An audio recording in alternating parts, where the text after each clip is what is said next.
Well, earlier I said that I didn't go to college.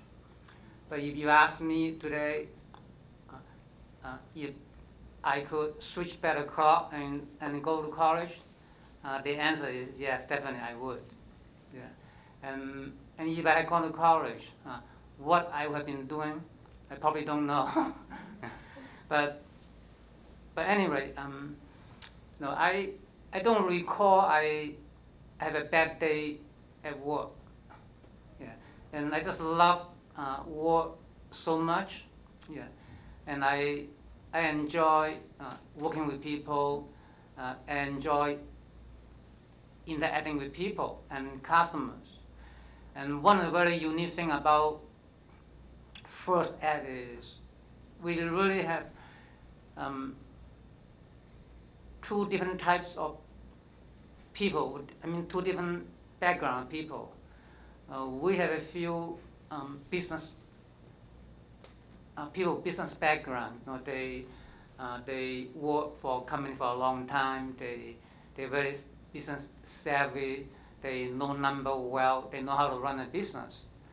And also, I also brought in a large group of musicians, people who have professional music training, but I don't really recall any of them had gone to a music business school. Yeah, and they obviously love music.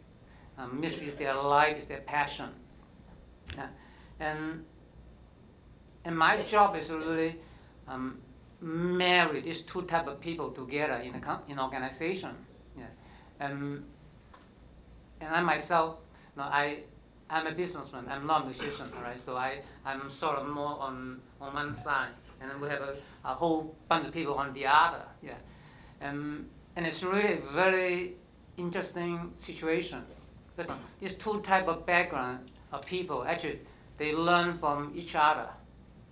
They all contribute, but in a very different way. Take product development, for example. We have a lot of people, they're very musically inclined. They know everything about an amplifier, about a guitar, acoustic, electric. And I would profess I have no clue about that. Yeah. But what's good about me is I leave them alone, let them do the work.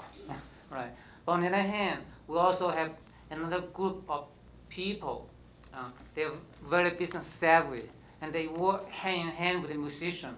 So it's really a winning combination. The two groups work very well together to produce results. And obviously, it's a great environment, and I think one of the reasons our business doing so well is really the employees, the associated people who are happy what they're doing. Yeah, and I think that's a big part of our success. I know you can't really hold people's hand. You can't really tell people, hey, show up at 9 o'clock and leave at 5. That doesn't work. Yeah, and an example was we had one of the executive, Craig Small, who happened to graduate from Berkeley, and he's one of the member in a rock band, and he had done very well. He had a vision, had a dream, and his dream is he wanted to be a rock star. And as you all know, before you become a rock star, you pay your price. Yeah. And actually, when we started our business, we were looking for someone to work in our warehouse. And he actually applied for a job, and I was shocked that he would even consider that. But at the end, we hired him, and we said to him, if he did a good job, we want to move him up in organization. And I think, and he's a hard worker, and in no time we moved him from a warehouse where he hands dirty every day to work in the product development.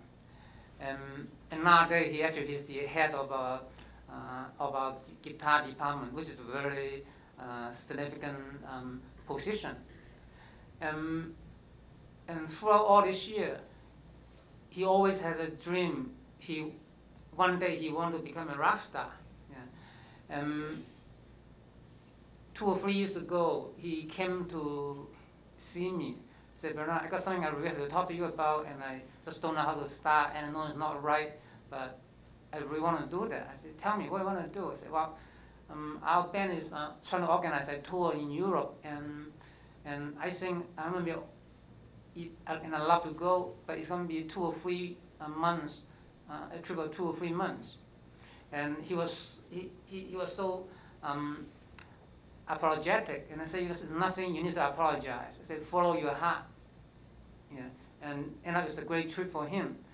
To me, I feel great about that. It's great. One, he's a great executive. Two, the fact that he was able to do what he liked, I think is very important. Yeah, and the reason that I'm in my business, I'm with my company, I'm here, is because I like what I do and I follow my heart.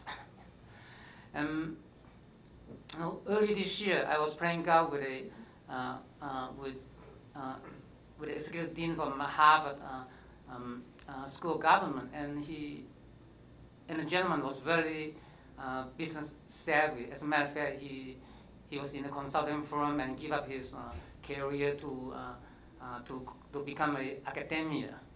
And we got talking, and he asked me a question about what's my attitude about business. What do I think about business in general? And I said to him, anyone in the business world are so lucky and fortunate. Yeah. And for very, very simple reason. It's really something that not only you can do what you think you want to do, what you like to do. And business, at least to me, is like a laboratory where you try out new ideas. Yeah.